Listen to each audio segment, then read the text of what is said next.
मैं Vinod Kumar Singh, TS college Hisua, Nawada Magadh विश्वविद्यालय बिहार की ओर से हिंदी विभाग में आज हिंदी साहित्य के इतिहास पर चर्चा जो करनी है वो कल की चर्चा भक्ति काल को आगे बढ़ाते हुए आज की चर्चा में हम भक्ति काल को संक्षिप्त में जानते हैं कि ये जो भक्ति काल है इसको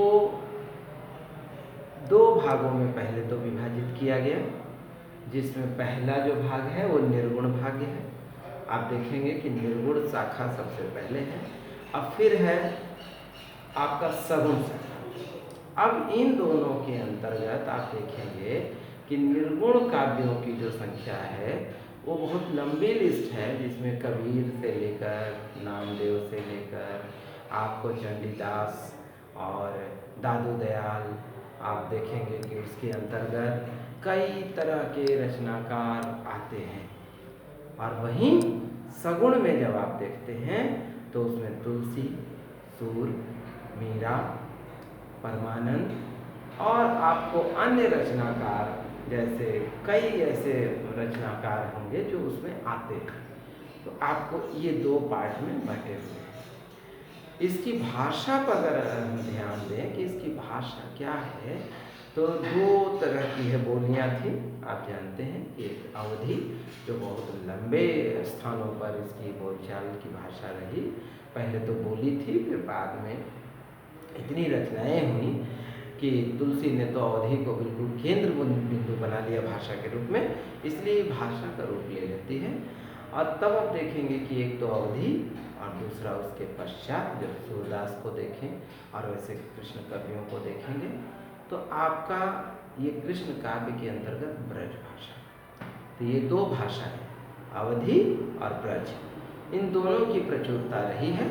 और बाकी फारसी वगैरह जो उर्दू के कुछ वर्ड्स हैं, फारसी है, कुछ इंग्लिश के वर्ड्स हैं, वो तो बाहर का प्रकोप है, बाहर का आविर्भाव है, जिससे कि होता रहा।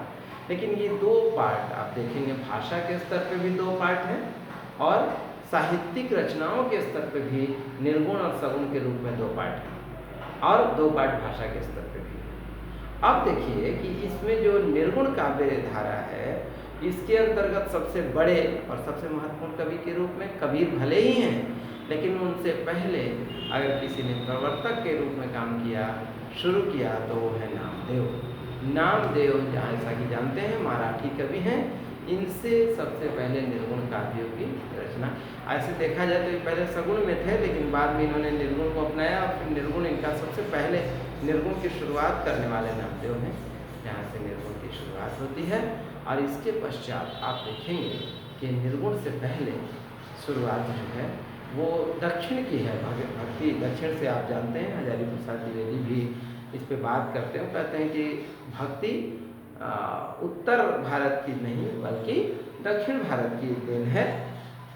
बाद में उत्तर भारत ने इसको जरूर एडॉप्ट किया, मतलब इसको गोद ले लिया, वो अलग बात है, लेकिन भक्ति की शुरुआत दक्षिण से हुई। इस पर एक क्लास होगी, बातचीत हम लोग करेंगे। लेकिन आप देखेंगे कि वो दक्षिण की जो शुरुआत है वो महाराष्ट्र तक पहुंचती है, क्योंकि महाराष्ट्र आपका उधर से दक्षिण से लगता हुआ पश्चिम की ओर का राज्य है। तो महाराष्ट्र में जिस समय गुजरात और महाराष्ट्र एक ही था, विदर्भ के रूप में नाम था उसका। तो नामदेव के समय वो विदर्भ का मामला था पूरा, और वो एरिया था, वो नामदेव वहाँ से आते थे, तो उनकी रचनाएँ थी निर्गुण में। फिर कबीर आ गए, और कबीर ने तो बहुत ही बाद भी कोर्स में पढ़े जा रहे हैं, ख्याति प्राप्त हैं। तुलसी और सूर को तो आप पहचानते ही हैं सगुण में। तुलसी ने राम को अपना आदर्श बनाया, जिसके अंतर्गत राम पर रचनाएं हुई। उसके अंतर्गत सीता लक्ष्मण जो भी आते रहे, लेकिन कुल मिला के राम पर रचनाएं। और सूरदास, सूर जिसको भी कहा जाता है कि कृष्ण भक्ति में इनसे बड़ा कोई रूप नहीं हो सकता, तो इस सूर ने पूरी तरह से कविता को केंद्र में कृष्ण के रूप में रखा, कृष्ण को अपने आदर्श बनाया। यहाँ से कृष्ण की भूमिका को सूर ने बढ़ाया। ऐसे बड़े बड़े कवि आते रहे, बहुत सारे आए, लेकिन इन दोनों ने अपने आप को कप्तानी पारी खेलाया, यानी देखें तो दोनों कप्तान रहे इस मैच के। इस तरह से ये काल चला है। कल इस पर बारी बारी से हम लोग बातचीत करेंगे। और आगे इन चीज़ों को बढ़ाएंगे।